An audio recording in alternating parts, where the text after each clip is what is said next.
Hi friends, welcome back to my channel. ಹೇಗಿದೆ ಎಲ್ಲರೂ? I hope ಎಲ್ಲರೂ ಚೆನ್ನಾಗಿದ್ದೀರಾ ಅಂತ. ಇವತ್ತಿನ ದಿನದ ವಿಡಿಯೋ ಏನು ಅಂತಂದರೆ, ಮೊಳಕೆ ಕಟ್ಟಿದ ರಾಗಿ ಸರಿನ ಹೇಗೆ ಮಾಡೋದು ಅಂತ. ಇದನ್ನು 6 ತಿಂಗಳು ಮೇಲ್ಪಟ್ಟ ಮಕ್ಕಳಿಗೆ ಕೊಡ್ಬೋದು. ರಾಗಿ ಏನಿದೆ 1 ಕಪ್ ತೊಗೊಂಡಿದ್ದೆ ನಾನು. ಒಂದಿನ ಫುಲ್ಲು ನೆನೆಸಿ ನೆಕ್ಸ್ಟ್ ದಿನ ಒಂದು ಕಾಟನ್ ಬಟ್ಟೆಯಲ್ಲಿ ಗಂಟು ಹಾಕಿ ಒಂದಿನ ಫುಲ್ಲು ಅದನ್ನು ಮೊಳಕೆ ಬಿಡೋಕ್ಕೆ ಅಂತ ಬಿಟ್ಟಿದ್ದೆ. ಸೊ ಈ ಥರ ನಾನೊಂದು ಕಾಟನ್ ಬಟ್ಟೆ ಏನಿದೆ ಅದರಲ್ಲಿ ಮೊಳಕೆ ಕಟ್ಟೋಕ್ಕೆ ಅಂತ ಹಾಕಿದ್ದೆ. ಇನ್ನು ತೆಳ್ಳಗಿರೋ ಬಟ್ಟೆ ಇದ್ದರೆ ಇನ್ನೂ ಬೇಗನೆ ಅದು ಮೊಳಕೆ ಕಟ್ಟುತ್ತೆ. ಒಂದಿನದಲ್ಲಿ ಮೊಳಕೆ ಕಟ್ಟಿಲ್ಲ ಅಂತಂದರೆ 2 ದಿನದವರೆಗೂ ನೀವು ಬಿಡ್ಬೋದು. ಅದು ಈ ಥರ ಗಂಟಾಗಿರುತ್ತೆ, ನಾವು ಕೈಯಲ್ಲಿ ಬಿಡಿಸ್ಕೊಬೇಕಾಗುತ್ತೆ. ಇದು ಕೂಡ ಮೊಳಕೆ ಬಂದಮೇಲೆ ಒಂದಿನ ಫುಲ್ಲು ಒಣಗಾಕಿ ಇಡಬೇಕು. ಇದರಲ್ಲಿ ಯಾವುದೇ ರೀತಿಯ ತೇವಾಂಶ ಇರಬಾರ್ದು. ಸೊ ಚೆನ್ನಾಗಿ ಒಣಗಾಕ್ಬೋದು. ನೀವು ಮನೆಯಲ್ಲೇ ಆದರೂ ಒಣಗಾಕ್ಬೋದು ಅಥವಾ ಮೇಲ್ಗಡೆ ಬಿಸಿಲಿಗಾದರೂ ಒಣಗಾಕ್ಬೋದು. ನಾನು ಪ್ರಿಫರ್ ಮಾಡೋದು ಮನೆಯೊಳಗಡೆ ಫ್ಯಾನ್ ಕೆಳಗಡೆ ಹಾರಾಕ್ತೀನಿ. ಮೇಲ್ಗಡೆ ಎಲ್ಲ ಇಟ್ಟಾಗ ಧೂಳು ಬರುತ್ತೆ ಟೆರೆಸ್ ಮೇಲೆಲ್ಲನೂ ಅಂತ.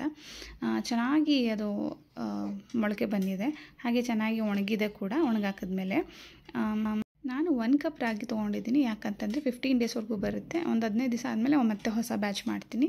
ಇನ್ನು ಜಾಸ್ತಿ ಮಾಡಿಕೊಂಡ್ರೆ ಫ್ರೆಶ್ ಆಗಿರೋದಿಲ್ಲ ಅನ್ನೋದು ನನ್ನ ಒಪಿನಿಯನ್ನು. 15 ದಿವಸಕ್ಕೆ ಒಂದು ಸತಿ ನಾನು ಈ ಥರ ಮೊಳಕೆ ಕಟ್ಟಿರೋ ರಾಗಿನ ಸರಿ ಮಾಡ್ತೀನಿ. ಇದು 1 ಕಪ್ ತೊಗೊಂಡಿರೋದ್ರಿಂದ 2 ಬ್ಯಾಚಲ್ಲಿ ನಾನು ಇದನ್ನು ಹುರ್ಕೋತೀನಿ. ಚೆನ್ನಾಗಿ ಅದನ್ನು ಹುರ್ಕೋಬೇಕಾಗುತ್ತೆ ಲೋ ಫ್ಲೇಮಲ್ಲೇ ಇಟ್ಟು. ಚೆನ್ನಾಗಿ ಬಾಣಲಿ ಕಾದ್ಮೇಲೆ ಒಂದು ಸ್ವಲ್ಪ ಹಾಕ್ಕೊಂಡು ಹುರಿಬೇಕಾಗುತ್ತೆ. ಎಲ್ಲ ಒಟ್ಟಿಗೆ ಹಾಕ್ಬಿಟ್ರೆ ಅದು ಚೆನ್ನಾಗಿ ಹುರಿದಿರೋದಿಲ್ಲ. ಸೊ ಇದನ್ನು ನಾವು ಹಾಫ್ ಹುರ್ಕೊಂಡಿರೋದು. ಆಲ್ಮೋಸ್ಟ್ ನಾನು ಲೋ ಫ್ಲೇಮಲ್ಲಿ ಹುರ್ಕೊಂಡಿರೋದು ಒಂದು 45 ನಿಮಿಷದವರೆಗೂ ತೊಗೊಂಡಿದ್ದೆ ಬರೀ 1 ಕಪ್ಪಿಗೆ. ಜಾಸ್ತಿ ಫ್ಲೇಮಲ್ಲಿಟ್ಟರೆ ಅದು ಬೇಗ ಸೀದೋಗೋ ಚಾನ್ಸಸ್ ಜಾಸ್ತಿ ಇರುತ್ತೆ, ಹಾಗೆ ಕರೆಕ್ಟಾಗಿ ಹುರಿಯೋಕ್ಕಾಗೋದಿಲ್ಲ. ಸೊ ಚೆನ್ನಾಗಿ 2 ಬ್ಯಾಚಲ್ಲಿ ನಾನು ಹುರ್ಕೋತಾ ಇದ್ದೀನಿ. ನೀವು ಕೇಳ್ಬೋದು, ರಾಗಿ ಹಿಟ್ಟಿರುತ್ತಲ್ಲ ಅದರಲ್ಲೇ ನಾವು ಚೆನ್ನಾಗಿ ಗಂಜಿ ಮಾಡಿ ಕುಡಿಸ್ಬೋದಲ್ವಾ ಅಂತ ಹೇಳಿ. ಮಕ್ಕಳು ತುಂಬ ಚಿಕ್ಕವರಾಗಿರೋದ್ರಿಂದ ಅವ್ರ ಡೈಜೆಸ್ಟಿವ್ ಸಿಸ್ಟಮ್ ಅಷ್ಟೊಂದು ಸ್ಟ್ರಾಂಗ್ ಆಗಿರೋದಿಲ್ಲ. ಹಾಗಾಗಿ ರಾಗಿನ ನೆನೆಸಿ ಅದನ್ನು ಮೊಳಕೆ ಕಟ್ಟಿರೋದ್ರಿಂದ ಆ್ಯಡೆಡ್ ಅಡ್ವಾಂಟೇಜ್ ಏನು ಅಂತ ಅಂದರೆ ಪ್ರೋಟೀನ್ ಮತ್ತು ವಿಟಮಿನ್ ಎಲ್ಲ ಸಿಕ್ಕುತ್ತೆ ಮಕ್ಕಳಿಗೆ. ಹಾಗಾಗಿ ನೆನೆಸಿರುವಂಥ ಒಂದು ಕಾಳನ್ನ ನಾವು ಹುರಿದು ಅದನ್ನು ಪುಡಿ ಮಾಡಿಕೊಟ್ರೆ ಸರಿಯಾಗಿ ಮಕ್ಕಳಿಗೆ ಡೈಜೆಸ್ಟ್ ಆಗುತ್ತೆ ಮತ್ತು ಹೊಟ್ಟೆ ನೋವು ಬರೋದಿಲ್ಲ. ಈ ರಾಗಿ ಗಂಜಿ ಮಾಡಿ ಕುಡಿಸ್ಬಿಟ್ರೆ ಮಕ್ಕಳಿಗೆ ಹೊಟ್ಟೆ ನೋವು ಬರುತ್ತೆ. ಮಕ್ಕಳು ಅಳ್ತಿರ್ತವೆ, ನಮಗೆ ಗೊತ್ತಾಗೋದಿಲ್ಲ, ಅಳ್ತಿದ್ದೇವೆ ಅಂತ ಅನ್ಕೋತೀವಿ.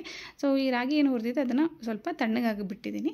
ಆ ರಾಗಿ ಜೊತೆಯಲ್ಲಿ ಅರ್ಧ ಕಪ್ ರೈಸ್ ಮತ್ತು 1-2 ಸ್ಪೂನ್ ತೊಗರಿಬೇಳೆನ ಹಾಕಿದ್ದೀನಿ ನಾನು. ಇದನ್ನು ಕೂಡ ಒಂದಿನ ನೆನೆಸಿ ಚೆನ್ನಾಗಿ ಗಾಳೀಲಿ ಹಾರಾಕಿ ಅದನ್ನು ಈ ಥರ ಹುರ್ಕೋತಾ ಇದ್ದೀನಿ. ಇದನ್ನು ಕೂಡ ಹುರ್ಕೊಂಡಾದಮೇಲೆ ತಣ್ಣಗಾಗೋಕ್ಕೆ ಅಂತ ಬಿಡಬೇಕು. ಅದ್ರ ಜೊತೆ ಒಂದು 3 ಬಾದಾಮಿ, 2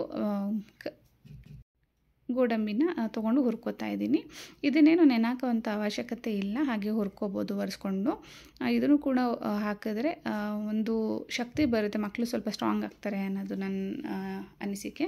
ಸೊ ಅದನ್ನೆಲ್ಲ ಹುರಿದಿದ್ದನ್ನೆಲ್ಲ ಅದನ್ನು ಹಾರಾಕೋದಕ್ಕಿಂತ ಬಿಟ್ಟಿದ್ದೀನಿ. ತಣ್ಣಗಾದ್ಮೇಲೆ ರಾಗಿ ಮತ್ತು ಅಕ್ಕಿ ಇವೆಲ್ಲ ಏನು ಹುರ್ಕೊಂಡಿದ್ದೀವಿ ಅದನ್ನು ಒಂದು ಮಿಕ್ಸಿ ಜಾರಿಗೆ ಹಾಕಿ ನುಣ್ಣಗಾಗೋ ಥರ ರುಬ್ಕೋಬೇಕಾಗುತ್ತೆ. ಅದನ್ನು ಕೂಡ 2 ಬ್ಯಾಚಲ್ಲಿ ನಾನು ರುಬ್ಕೋತಾ ಇದ್ದೀನಿ. ತುಂಬ ನುಣ್ಣಗೆ ರುಬ್ಕೋಬೇಕು. ಒಬ್ಬೊಬ್ಬರು ತರಿಯಾಗಿ ರುಬ್ಕೋತಾರೆ, ನಾನು ನುಣ್ಣಗೆ ರುಬ್ಕೋತಾ ಇದ್ದೀನಿ.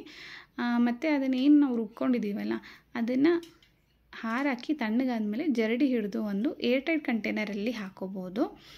ಅಕ್ಕಿ ಕೂಡ ನಾನು 2 ಬ್ಯಾಚಲ್ಲಿ ಹಾಕಿ ಹುರಿದಿದ್ದೀನಿ. ತೇವಾಂಶ ಜಾಸ್ತಿ ಇದ್ದರೆ ಅಂದರೆ ಅದನ್ನು ಹುರಿಯೋಕ್ಕೆ ಹೋಗಬೇಡಿ, ತೇವಾಂಶ ಇರಬಾರ್ದು. ಅದರಲ್ಲಿ ತೇವಾಂಶ ಅಥವಾ ಮಾಯ್ಶ್ಚರ್ ಇದ್ದರೆ ಬೇಗ ಹಾಳಾಗಿಬಿಡುತ್ತೆ ಸರಿ. ಮತ್ತು ಚೆನ್ನಾಗಿ ಹುರಿಯೋದಕ್ಕಾಗೋದಿಲ್ಲ, ಅದು ಗಟ್ಟಿ ಉಂಡೆ ಥರ ಆಗಿಬಿಡುತ್ತೆ. ಸೊ ನಾನೇನು ಮಿಕ್ಸಿ ಮಾಡ್ಕೊಂಡಿದ್ದೀನಿ ಅದನ್ನು ಜರಡಿ ಹಿಡಿದು ಈ ಥರ ಒಂದು ಏರ್ಟೈಟ್ ಕಂಟೈನರ್ಗೆ ಹಾಕ್ಕೋತಿದ್ದೀನಿ. ನೀವು ಬೇಕಂದರೆ ಗಾಜಿನ ಬಾಟ್ಲಿಗಾದರೂ ಹಾಕ್ಕೋಬೋದು ಅಥವಾ ಸ್ಟೀಲ್ಗಾದರೂ ಹಾಕ್ಕೋಬೋದು. ಪ್ಲಾಸ್ಟಿಕ್ನ ಅವಾಯ್ಡ್ ಮಾಡಿ. ಸೊ ಇದನ್ನು ಹೇಗೆ ಮಾಡೋದು ಅಂತ ಹೇಳ್ತೀನಿ. 1 ಟೀ ಸ್ಪೂನ್ ಅಥವಾ 1 ಟೇಬಲ್ ಸ್ಪೂನಿಗೆ 1 ಟೀ ಗ್ಲಾಸ್ ಆಗುವಷ್ಟು ನೀರು ಹಾಕ್ಬಿಟ್ಟು ಫಸ್ಟೇ ಕಲಿಸ್ಕೋಬೇಕು. ಆಮೇಲೆ ಇದನ್ನು ಗ್ಯಾಸ್ ಮೇಲೆ ಇಟ್ಟು ಅದನ್ನು ಬಾಯ್ಲ್ ಮಾಡ್ಕೋಬೇಕಾಗುತ್ತೆ. ಗ್ಯಾಸ್ ಮೇಲೆ ಇಟ್ಟು ಬಾಯ್ಲ್ ಮಾಡೋಕ್ಕೆ ಹೋದರೆ ಏನಾಗುತ್ತೆ ಅಂದರೆ ಅದು ಗಂಟಾಗಿಬಿಡುತ್ತೆ. ಸೊ ಮುಂಚೆನೇ ನಾವು ಅದನ್ನು ಕಲಿಸ್ಕೊಂಡು ಆಮೇಲೆ ಗ್ಯಾಸ್ ಮೇಲೆ ಹಾಕಬೇಕು. ಸೊ ಇಲ್ಲಿ ನಾವು ಮಾಡಿರೋಂಥ ಸರಿ ರೆಡಿಯಾಗಿದೆ. ನಿಮಗೆ ಈ ವಿಡಿಯೋ ಇಷ್ಟ ಆಗಿದರೆ ಲೈಕ್, ಶೇರ್ ಆ್ಯಂಡ್ ಸಬ್ಸ್ಕ್ರೈಬ್ ಮಾಡೋದನ್ನ ಮರಿಬೇಡಿ. Thank you so much for watching. Bye.